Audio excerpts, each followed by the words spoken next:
अंडाल ग्राम में शत्रुघ्न सिन्हा के खिलाफ लापता का लगा पोस्टर।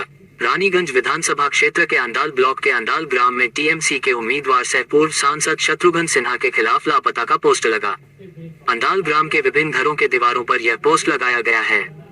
भाजपा की ओर से अंडाल ग्राम में तृणमूल कांग्रेस के आसनसोल लोकसभा के पूर्व सांसद शत्रुघ्न सिन्हा का गुमशुदगी का पोस्टर लगा।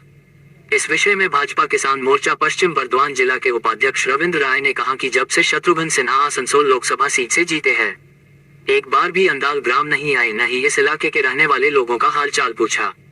इसलिए वे लोग अपने संगठन की ओर से गुमशुदगी का पोस्टर लगाए हैं। अगर किसी को दिखाई पड़ते हैं तो उन लोगों को सूचित करें।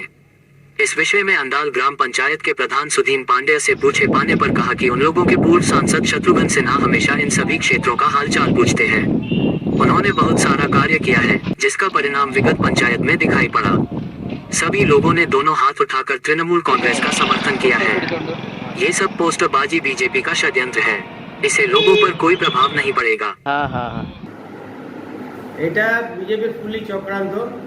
অ্যাকচুয়ালি বিজেপি আসানসোল লোকসভা কেন্দ্রে কোনো প্রার্থী পায়নি। রিসেন্ট যাকে তারা ঘোষণা করেছেন বিজেপি এসএস আলুলাকে, তিনিই তো অ্যাকচুয়ালি নিখোঁজ। তিনি যখন দার্জিলিংয়ে দাঁড়িয়েছিল, দার্জিলিংয়ে মানুষের কোনো কাজ করেনি 5 বছর। ফির 5 বছর এলেন দুর্গাপুরে 5 বছর দাঁড়ালো, 11 দাঁড়ালো, জিতলো কম ভোটে, 2200 ভোটে জিতেছিল, কিন্তু 5 বছর মানুষের কোনো কাজ করেনি। তারা একটা কিছু করার নেই বিজেপির, যেহেতু মানুষের কাজ করে না।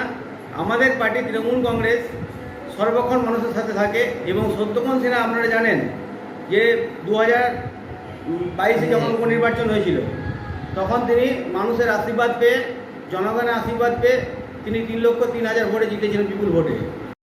আমাদের ভারতীয় জনতা পার্টির তরফ থেকে অন্ডাল গ্রামের আমরা কর্মীরা এই লিফলেটটা আমরা শুনেছি। কি জন্য?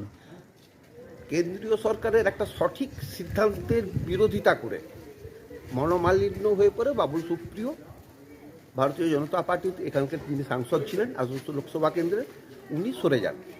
সরে যাওয়ার ফলে একটা অকাল নির্বাচন আসানসোল লোকসভা কেন্দ্রে আসে। সেই অকাল নির্বাচনে আসানসোল লোকসভা কেন্দ্রের মানুষ তৃণমূলের উপরে ভরসা করে একজন বাইরের প্রতিনিধিকে প্রতিনিধিত্ব করার সুযোগ করে দেয়, শত্রুঘ্ন সিনহা মহাশয়কে। আমরা কিন্তু লোকসভা নির্বাচনের পরের থেকে আর আমরা আমাদের প্রতিনিধি আজ আসানসোল লোকসভা কেন্দ্রের যিনি, যেহেতু উনি জিতেছেন, সেহেতু ভারতীয় জনতা পার্টি আমরা যারা করি তাদেরও প্রতিনিধি, তৃণমূল যারা করে তাদেরও প্রতিনিধি। আমরা কিন্তু সেই প্রতিনিধিকে একটা দিনের জন্য আর আমরা দেখতে পেলাম না।